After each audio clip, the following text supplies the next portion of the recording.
Hear ye, hear ye. Our great majesty King George III has issued a decree of the utmost importance.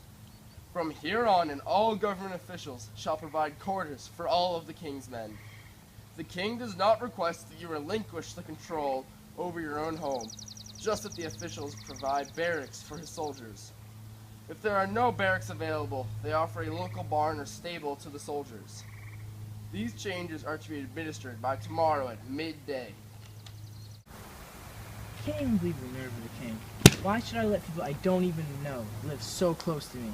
I mean, the least he could do is ask for our consent before they just barge in on us. The king has to remember that we're not some English province that he can push around.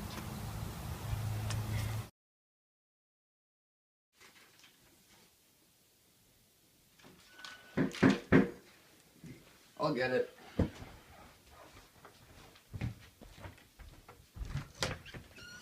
Hello, chap. The barracks are full, and I'm going to be staying at your place for a little while. My name's Harold, by the way. I mean, I guess as long as you don't hurt any of our animals, it's fine. Oh, yes, it's nothing personal. I'm just following orders. Josh, there's a redcoat at our door. He says he has the right to come into our home. Gosh darn it! Kevin, tell him I'm an enlightened man who follows enlightenment principles. If he thinks just because he's a redcoat he can stomp all over my property and therefore my dignity, well, he's wrong. If I were to let him do so, you could just butter my rump and call me toast. Josh, it's your majesty's rule you're talking about. I mean, I don't like it either, but I'm not about to start a war over it. Trust me, it's not going to be anything like you think. Look right here. It states clearly in the decree that I have absolutely no right in your actual home. I'm just here because there was no room in the barracks, and I must reside under the rule of the nearest government officials, and that happens to be you. I'm sorry, but there weren't any other empty houses or bars, so I have to stay in your barn.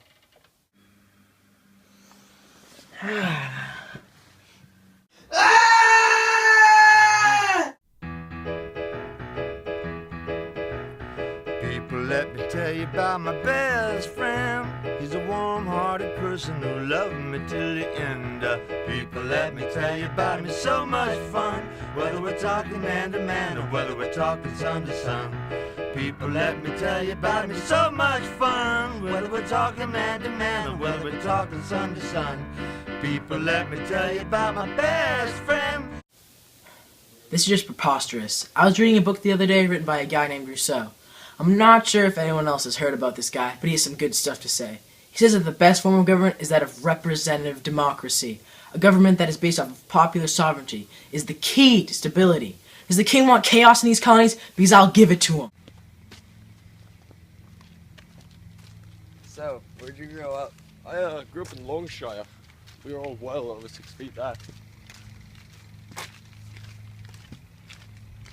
Here you go, you slimy redcoat. I'm sorry, it's all we've got. I'm not about to let you sleep in the room right next to mine. Looks like I'll be sleeping with the pigs tonight. You'll fit right in.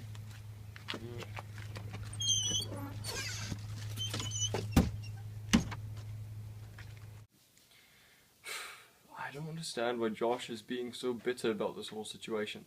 I mean, if he's still loyal to our great King George as I am, then he'd understand why these measures have to be taken. I mean, after all, isn't he still an Englishman? And why does he have to act like Britain doesn't have the right to govern him? I mean, England is simply putting the colonists in their proper place, helping the mother country as much as possible. Look at him, that suck-up lobsterback. Who does he think he is, just prancing around our yard like he owns us? Relax, he's here to protect us, after all. After the French and Indian War, England was afraid that the French might try to launch a surprise attack on the colonies, so that's why they are stationing troops here right now. King George simply wants a cost-effective way to station troops. But now I need to feed him with no compensation. I work hard to put food on the table, and these redcoats are just swiping it right out from under me. Yeah, that is kind of ridiculous, but that's just the price you pay for getting protection from a superpower like England. Whatever, I just want him gone as soon as possible.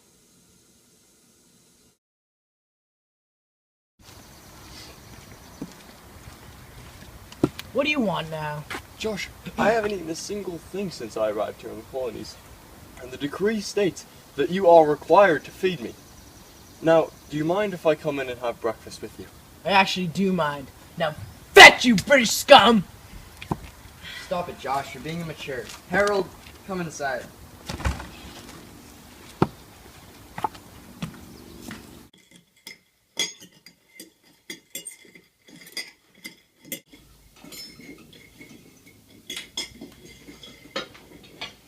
I have to go to the bathroom.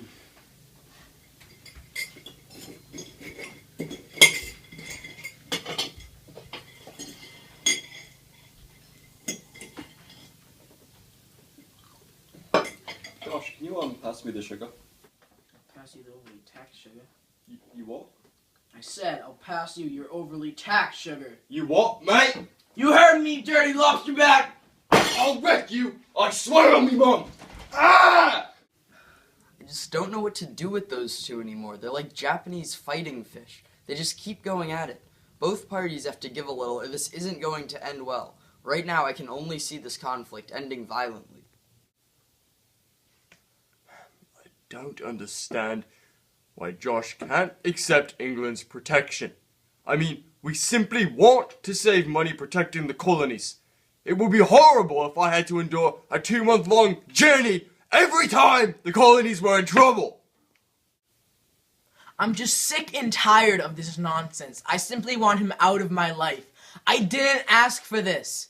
Why does this have to get put on to me? I don't care if he's out of my way. He's still here and eating my food. I'm starting to ask myself why I'm even living under England's rule anymore. Why does George not like me? It was the King's orders that brought me here, not my own personal motives. I've decided that I'm running away and becoming what I've always wanted to be, a botanist. And I have a friend who's decided to leave his job and do the same.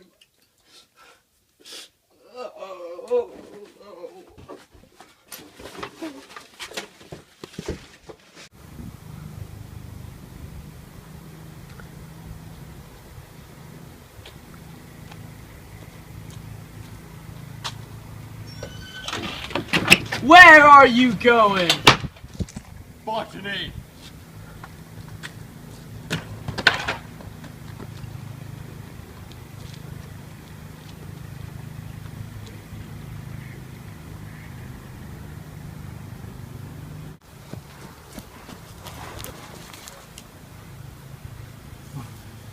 Are you ready?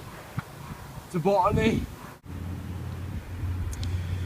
I'm sure you've already heard Harold's story, so I'm here to tell you mine.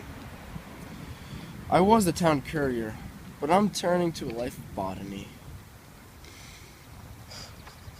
I used to transport salmon across the ocean until a back injury left me inside.